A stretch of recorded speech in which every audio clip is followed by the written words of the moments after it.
future is now. Hi, everyone. Cheryl Cran here. I am excited to share with you this week's podcast episode. And we are here in season 2, as you know, where I said that the focus is going to be a lot on the impact of AI on the workplace. What does it mean for us as humans? What is it elevating us to be better at doing? How is it forcing us to be better humans? And today, what I want to talk about is the biases that come in a hybrid workplace, and then also how that links to sort of the AI chat GPT that we talked about. So in my book, Super Crucial Human, I talk about the hybrid workplace has accelerated the biases that people bring to the workplace. So for example, you could be somebody who believes that in office is where better work gets done, or you believe that being in office means that you have more collaboration, or you could believe that being in office is where greater innovation happens. Or you could believe that being in office proves that people you can keep an eye on people and prove that they're working hard. And so that bias, there's nothing wrong with it, by the way. It's developed out of our preferences. It's important, though, to recognize what's a bias and what's based on data and fact.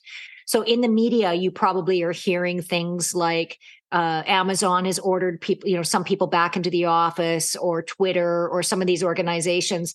And what's happening with that, what you're not hearing that's being reported, is the pushback to that. And in fact, there was an article last week about a major insurance company, which I will not name, in the US, where they are really aiming for that in-office presence. But what's fascinating is they're making it sound like, the media is making it sound like that the company is looking for full-time in office. That is not what they're asking. They're actually asking for employees to commit up to 3 days, which is your pretty standard hybrid setup in most organizations right now. So then what we're seeing in our research is that most organizations, when they say they're hybrid, what that means is a majority of the workers are in office 2 to 3 days a week, working remotely 2 to 3 days a week, depending on what the split is for each individual employee. But then hybrid also means there are full-time in-office workers, and it also means that there's full-time remote or virtual workers. So where ChatGPT and AI is going to support these biases is there's going to be ways to leverage AI to remind us of our biases or remind us in our communication. There's technology right now with AI where it's add on to your email, where it can actually read for bias, it can read for tone, it can read for and correct it. OpenAI does that. ChatGPT can do that as well. So I think what we're seeing is and actually, I had a client who said that they actually used ChatGPT to write a letter to someone that they want, or an email to someone that they wanted to say something that was difficult to say, but they wanted to be diplomatic. And ChatGPT did a really good job of helping them frame it in a way that would be received well by another human being. So when we look at hybrid and we look at AI, we can look at it as AI as our executive assistant that's helping us to be a better human. That's how I'm positioning it. So in the example of in-office bias, the challenge with that bias is recognizing that if it's a preference, if it's a work preference, if I'm a senior executive, I'm a CEO, and I just want everybody to work in office, I'm going to get pushback to that. Why? Because it's not an inclusive mentality. It's actually an exclusive mentality. And because we are in this era of inclusion and crowdsourcing and in asking for people's input, when you mandate something, that's the opposite of that. So these organizations that are mandating are being met with backwards pressure, because what we're dealing with here is social change. People are saying, well, why would you mandate something that we know that doesn't have to be the structure, other than you want it that way? And when a leader says they want something that way, that does lean more towards the past style of leadership, which is autocracy, telling people what to do, dictatorship, versus holacracy, which is, Zappos started with that over a decade ago, which is holacracy is a organic, collaborative model where, yes, you still have leaders and you still have structures, but it's not about telling people what to do. It's about engaging people with what to do. So I think that hybrid is really revealing some of its challenges more and more now, as we are, firmly way past the pandemic impact. This is now, post-pandemic reality of hybrid workplace. Now, the other bias that you can have is you can have a fully remote bias. And I actually have a client right now that he has that, where he was hired fully remote as an executive, and his team is in the head office that where he works with the company. And so what I'm noticing with him is he's reluctant to have in-person time because he thinks that being remote, everything that could be done in person can be done remotely. The challenge with that bias is that bias reduces engagement, and it reduces connection, and it reduces quality of relationship. So there's a balance between in person, there's a balance between virtual. I think that overall organizations are at a crossroads right now of really strategically examining what is the best use of our time in person. So if we have the majority of our workers in the office for 3 days, what are we doing to engage them in office that makes them enjoy being there, that makes them productive, that makes them see the value of their time of commuting and extra time of getting ready in exchange for being in office?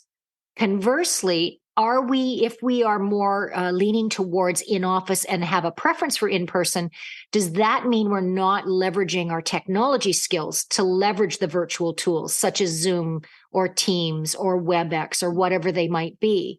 And so I really feel from a human standpoint, where we are right now is, and I think ChatGPT and AI is really accelerating this, is are we leveraging the technology to help us achieve our goals and to achieve the work that needs to be done, but without looking at it through the lens of location?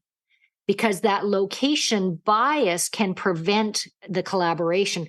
You know, one of the things that I get text message to me from my audiences all the time is, well, Cheryl, if people are primarily remote, what about culture? You know, what's going to happen to our culture? Well, culture is not location specific. And I've said this before in previous podcasts.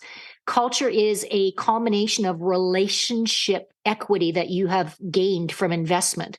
And when I say relationship equity, both in person and virtually, you've invested the time, the energy, the interest, and the caring about people so that the relationship transcends location. Doesn't matter if I see you in person or we're virtual, we're going to have the same level of transparency, same level of autonomous collaboration. So that's really what we're being up-leveled and asked to be doing. And as I said, if you can leverage ChatGPT and AI to help you communicate in a way that supports collaboration and that supports this new way of working that we're all in, I think we're going to see more and more people equipped with the skills to do this more effectively. So kind of crossed over a number of topics in this particular podcast, which is I started saying, you know, the season is focused on ChatGPT and AI, but through the lens of my work, which is people first, which is how is the technology of today, the extension of technology helping us, and how can we leverage it? So definitely ChatGPT is helping with communication, how to frame things with people. It's helping with writing things. I had a group a few weeks ago where they asked me about, you know, are teachers embracing AI as it relates to students writing? And the answer is yes, because teachers see it as another tool for students to learn how to write by being modeled through a GPT AI tool. It's not. And so one of the arguments might be, well, people are going to lose the art of writing because they're going to be relying on technology. Well, I want to remind you all that we said the same thing about math and calculators when we got Google and we got all these technology tools that help us calculate without needing to use a calculator.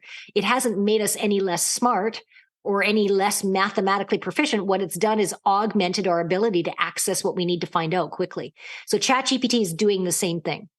So I hope in this episode you've gathered a few things, and let me just quickly recap. It is that in the hybrid workplace, the challenges of having an in-office bias or a remote bias is really still prevalent. It's a major challenge for organizations. The key is communication, recognizing when we are biased, recognizing that we need to elevate our skills in order to make the most of no matter where we are location-wise.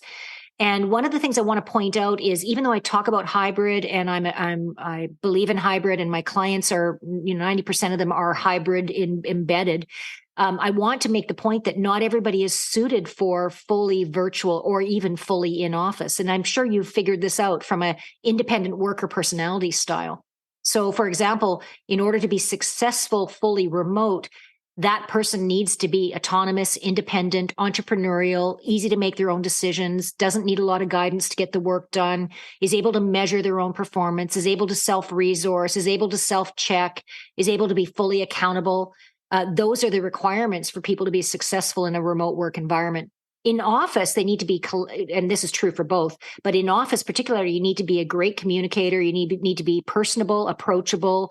You need to be okay with interruptions on a regular basis. You need to be able to get your level of work done, even though you're in an office of a variety of people.